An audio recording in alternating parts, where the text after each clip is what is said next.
Tadi kalau sebelum jeda kita membahas begitu ya bagaimana sebetulnya nasib dari nasabah yang mungkin dirugikan. Kita lihat juga sebetulnya ada kasus ya Pak yang kurang lebih sama gitu. Kalau kita lihat sekarang ada kasus seperti misalnya jebakan virus mobile banking dan sebetulnya ini kasusnya kan pop up begitu di handphone begitu saja dan mungkin nasabah secara refleks panik begitu ya lalu memberikan data-data yang pada akhirnya dananya juga mungkin terambil. Nah kalau Anda sendiri melihatnya bagaimana apa sebetulnya langkah-langkah yang bisa dilakukan oleh para nasabah ya selain tadi sudah disampaikan untuk kasus click to view. Artinya kan kurang lebih sama, tapi ternyata pada kenyataannya tidak semudah itu ya nasabah bisa mendapatkan ganti rugi atau mungkin juga ada beberapa bank yang kebijakannya itu tidak mengganti rugi dana yang hilang dari nasabah tersebut karena memang itu bukan kesalahan atau artinya bukan kelalaian dari pihak bank. Bagaimana Anda melihat hal ini Pak Rinto? Ya, saya melihat bahwa memang tercipta sebuah lorong kosong ya, di mana di dalam sistem perbankan itu sepertinya antisipasi terkait dengan kejahatan itu agak minim. Itu juga disebabkan oleh satu terkait dengan akhir-akhir ini kan sudah ada undang-undang perlindungan data pribadi itu. Ternyata di dalam undang-undang perlindungan data pribadi itu juga tidak maksimal untuk memberikan perlindungan kepada para nasabah atau warga negara terkait dengan informasi terkait dengan data pribadi. Jadi ketika para pelaku kejahatan ini memanfaatkan kelengahan itu, mereka lalu masuk ke dalam sistem informasi untuk mengeruk, mengakses, memanipulasi data pribadi daripada nasabah ini, maka sistem yang terbentuk, sistem yang ada di ketika para pelaku kejahatan memanfaatkan setelah mereka mendapatkan data pribadi atau informasi perbankan daripada nasabah, mereka itu kan pasti akan melanjutkan tindakan misalnya mengakses informasi perbankannya untuk mengambil uang itu, uang para nasabah. Nah, di sini tidak ada bentuk pengamanan yang diciptakan atau dibuat oleh perbankan ketika mereka memberikan dalam bentuk otorisasi dari perbankan untuk mengiyakan atau tidak ketika ada transaksi yang dilakukan oleh nasabah. Seharusnya nasabah pun ketika misalnya mau mengakses m-bankingnya misalnya, tidak secara otomatis dia bisa mendapatkan uang itu. Nah, di tengah kemudahan-kemudahan yang diberikan oleh perbankan terdapat juga menjadi persoalan baru bagi sistem perbankan karena apa? Dengan sekali klik saja nasabah itu sudah bisa mendapatkan atau melakukan transfer uangnya kepada pihak lain. Tetapi itu yang dimanfaatkan oleh para pelaku kejahatan karena apa?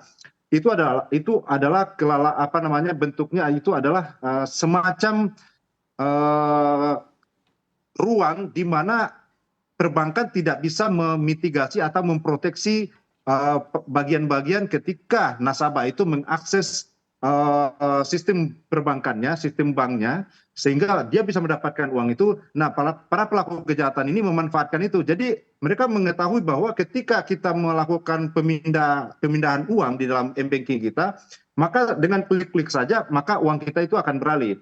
Nah, seharusnya ketika dilakukan pemindahan uang di dalam rekening bank si nasabah, perbankan itu membentuk sebuah SOP yang sifatnya otoritatif. Misalnya ketika si nasabah akan mentransfer uang, harus ada otorisasi dulu secara rigid dari perbankan supaya diketahui apakah misalnya yang melakukan transaksi ini, pemindah bukuan ini atau pemindahan uang ini adalah si nasabah sendiri atau pihak lain. Karena kan sudah banyak sekali kejadian bahwa ketika ada illegal access terkait dengan data nasabah, itu akan menimbulkan kerugian kepada nasabah. Maka perbankan seharusnya menjemput bola, langsung bersikap mengambil tindakan antisipasi untuk melakukan pengamanan pada sistem perbankan itu. Sehingga ketika si nasabah memanfaatkan m-bankingnya, itu dapat dilakukan dengan aman, sekalipun ada transaksi misalnya pemanfaatan penyalahgunaan daripada data nasabah, oleh pihak lain yang tidak bertanggung jawab, maka perbankan itu sudah memiliki sistem sendiri apakah yang melakukan transaksi ini si nasabah atau para pelaku kejahatan. Yang menjadi ironis adalah ketika diundangkan Undang-Undang Perlindungan Data Pribadi, tetapi sistem yang terbentuk di lapangan tidak demikian. Tidak ada gerakan yang bersifat melindungi data pribadi itu. Di satu sisi ada undang-undangnya melindungi data pribadi nasabah atau warga negara, tetapi sistem yang tercipta di lapangan kita itu dipaksa sedemikian rupa untuk mengobral data pribadi kita ke publik, di mana data pribadi kita ini sudah tidak dapat dikatakan lagi sebagai sebuah data pribadi. Karena apa? Kalau kita melakukan sebuah transaksi misalnya di tempat makan, kita akan diminta nomor handphone kita di situ untuk bisa mengakses menu misalnya. Ini kan salah satu bentuk dipaksanya kita oleh sebuah sistem yang diciptakan di dalam manajemen bisnis untuk mengungkap data pribadi kita. Nah, bagaimana pemerintah bisa mengamankan hal seperti ini supaya Baik. setiap penggunaan data pribadi itu tidak dapat lagi dilakukan secara serampangan seperti itu. Baik, Demikian, Mbak. baik Pak Rinto. Lalu kalau kita lihat ya Pak, untuk modus penipuan masyarakat ini kan biasanya ada phishing, ada smishing dan juga ada phishing ya. Nah dalam phishing ini ada beberapa begitu ya kasus yang sekarang sedang berkembang yaitu kecerdasan buatan atau AI. Nah artinya mungkin baik nasabah atau mungkin karyawan bank ini seringkali menerima video call yang mungkin wajahnya suaranya mirip begitu ya dengan nasabah atau begitupun sebaliknya. Nah untuk kasus-kasus seperti ini artinya ini kan kecanggihan teknologi ya, sulit juga pembuktiannya. Nah bagi oknumnya itu sendiri, bentuk hukuman ini akan seperti apa? Lalu bagi artinya karyawan bank atau bagi nasabah, pelindungan hukumnya akan seperti apa juga? Jika ternyata mungkin wajah mereka atau suara mereka yang dipergunakan untuk melakukan tindakan penipuan atau tindakan pembobolan bank. Singkat saja jawabannya.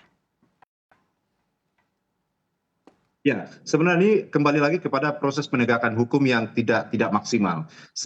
Terkait dengan penggunaan AI dalam rangka mengambil data nasabah, itu sebenarnya sudah diatur juga di dalam Undang-Undang ITE nomor 11 tahun 2008. Di pasal 35 sudah jelas disebutkan, termasuk memanipulasi suara, wajah, dan segala macamnya itu bisa menerapkan pasal 35. Tetapi ketika itu pun terjadi, sangat lambat sekali proses hukum itu dilakukan dalam rangka menegakkan hak nasabah. Sehingga ketika ada pelaku kejahatan mengambil, misalnya memvideokan wajah daripada nasabah ini, lalu kemudian dikonversi menjadi sebuah alat untuk menjadi kunci masuk ke dalam akses data pribadi, pasti seperti yang Baik, sampaikan ini, bagaimana sistem pengaman daripada kendali data daripada nasabah yang dikelola demikian rupa, termasuk koordinasi dengan pihak aparat baik. penegak hukum. Demikian, Mbak. Baik, terima kasih banyak Pak Rinto Wardana selaku Managing Partner dari Rinto Wardana Law Firm telah berbagi insight-nya dan juga berbagi pengetahuannya bersama kami dalam segmen khusus Legal Money. Salam sehat dan sukses selalu untuk Anda.